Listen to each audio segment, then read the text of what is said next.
Hello friends, இன்றைக்கி நம்ம ரொம்ப டேஸ்டியான சீஸ் ஸ்டஃப்டு மஷ்ரூம் தான் பார்க்க போகிறோம். இது எப்படி பண்ணலான்ட்டு பார்க்கலாம் வாங்க. அதுக்கு முன்னாடி நம்ம சேனலை சப்ஸ்கிரைப் பண்ணலைன்னா மறக்காமல் சப்ஸ்கிரைப் பண்ணிடுங்க.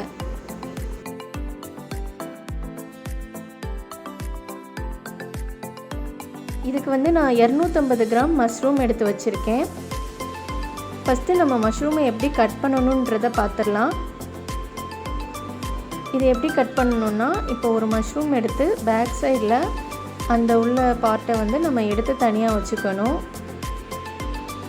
அதுக்கப்புறம் நம்ம ஒரு ரவுண்டட் ஹோல் மாதிரி சென்டரில் பண்ணணும். இது கொஞ்சம் கேர்ஃபுல்லாக பண்ணணும். ஏன்னா அப்புறம் இடையில உடஞ்சிருச்சுன்னா நல்லா வராது. ஸோ இந்த ஹோலில் தான் நம்ம ஸ்டஃபிங் எல்லாம் வைக்கணும். அதனால் நமக்கு எவ்வளோ பெரிய ஹோல் வேணுமோ அதுக்கேற்ற மாதிரி போட்டுக்கலாம். இது மாதிரி நம்ம எல்லா மஷ்ரூமுக்கும் கட் பண்ணி எடுத்துக்கணும்.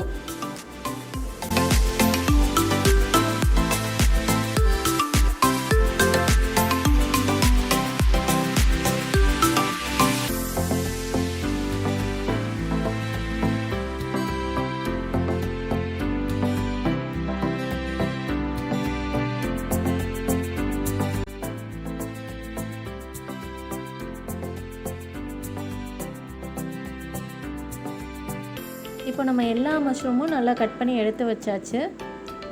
இப்போ அந்த உள்ள பார்ட் இருக்குல்ல, இதை நம்ம ரொம்ப குட்டி குட்டியாக கட் பண்ணி எடுத்து வச்சுக்கணும். இதை கீழே போட்டுறாதீங்க.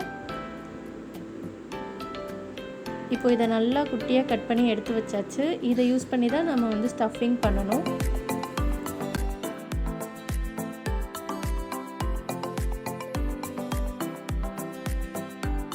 நெக்ஸ்ட்டு நம்ம அந்த மஷ்ரூம் உள்ளே வைக்கிறதுக்கான ஸ்டஃபிங்க்கு 2 டேபிள் ஸ்பூன் ஆயில் ஊற்றிருக்கேன்.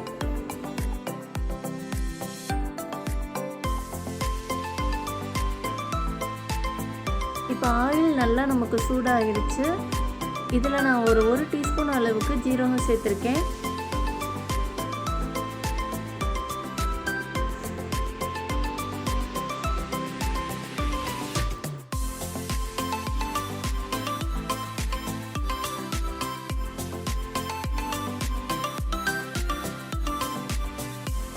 அடுத்ததாக நான் இதில் ஒரு டீஸ்பூன் அளவுக்கு இஞ்சியை குட்டி குட்டியாக கட் பண்ணி சேர்த்துருக்கேன். அதே மாதிரி பூண்டும் நம்ம குட்டியாக கட் பண்ணி ஒரு டீஸ்பூன் அளவு சேர்த்துக்கணும்.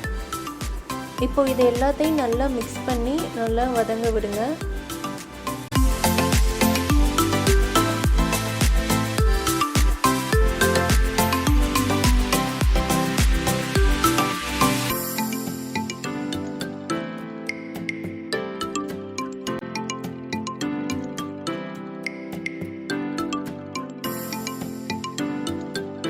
இப்போ இதில் ஒரு பெரிய வெங்காயத்தை நல்லா குட்டியாக நறுக்கி சேர்த்துருக்கேன்.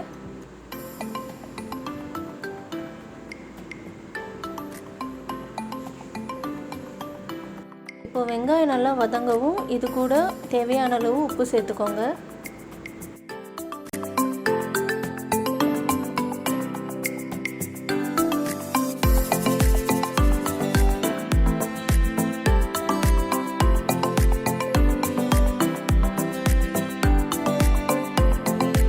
அடுத்ததான் இதில் நான் ஒரு தக்காளியை கட் பண்ணி சேர்த்துருக்கேன்.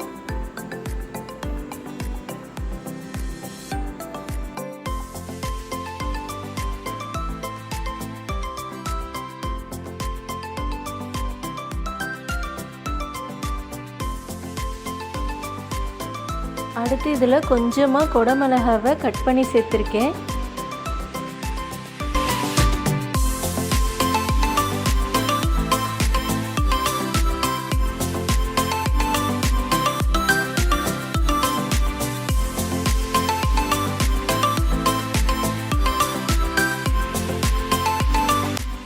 இதில் நம்ம மசாலா தூள் ஆட் பண்ணிக்கலாம். 1 டீஸ்பூன் மிளகாய் தூள், 1/2 டீஸ்பூன் மஞ்சள் தூள், அடுத்து ஒரு டீஸ்பூன் அளவுக்கு கரம் மசாலா சேர்த்துருக்கேன். இதெல்லாம் சேர்த்து நல்லா வதக்கி விடுங்க.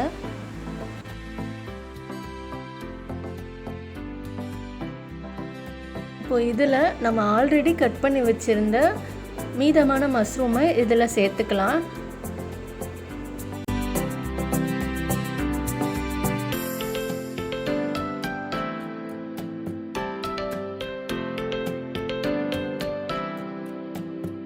அடுத்ததாக கொஞ்சமாக கொத்தமல்லி இலை கட் பண்ணி தூவி விட்டுக்கோங்க.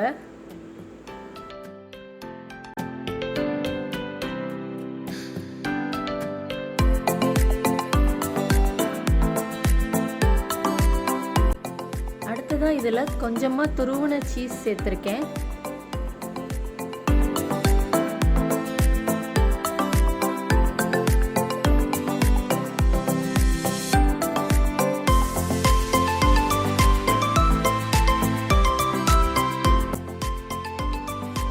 இப்போ ஃபைனலாக இதில் 1 டீஸ்பூன் அளவுக்கு பெப்பர் பொடி சேர்த்து நல்லா மிக்ஸ் பண்ணி எடுத்து வச்சுக்கலாம். இப்போ நம்ம ஸ்டஃபிங் ரெடி ஆயாச்சு. நம்ம ஆல்ரெடி கட் பண்ணி வச்சுருக்க மஷ்ரூமில் இதை நம்ம ஃபில் பண்ணிக்கணும்.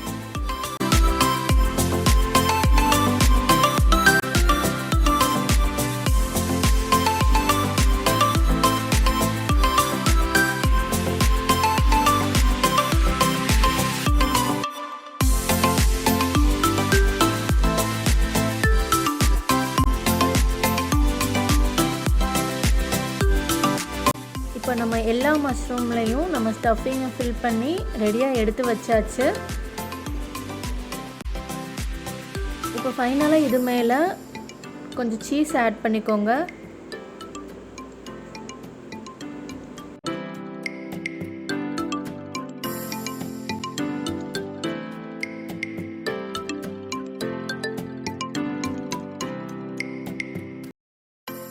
இப்போ அதே பேனில் 2 டேபிள் ஸ்பூன் ஆயில் ஊற்றிருக்கேன்.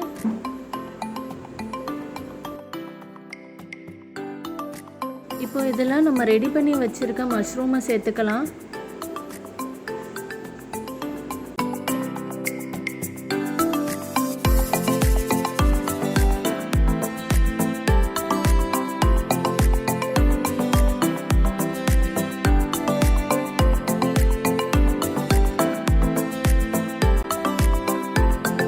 இப்போ இதை மூடி போட்டு ஒரு 20லேருந்து 25 நிமிஷம் வரைக்கும் வேக விடுங்க.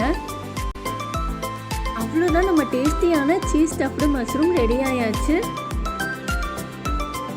இது டொமேட்டோ சாஸ் கூட வச்சு சாப்பிடும்போது ரொம்பவே டேஸ்ட்டாக இருந்துச்சு.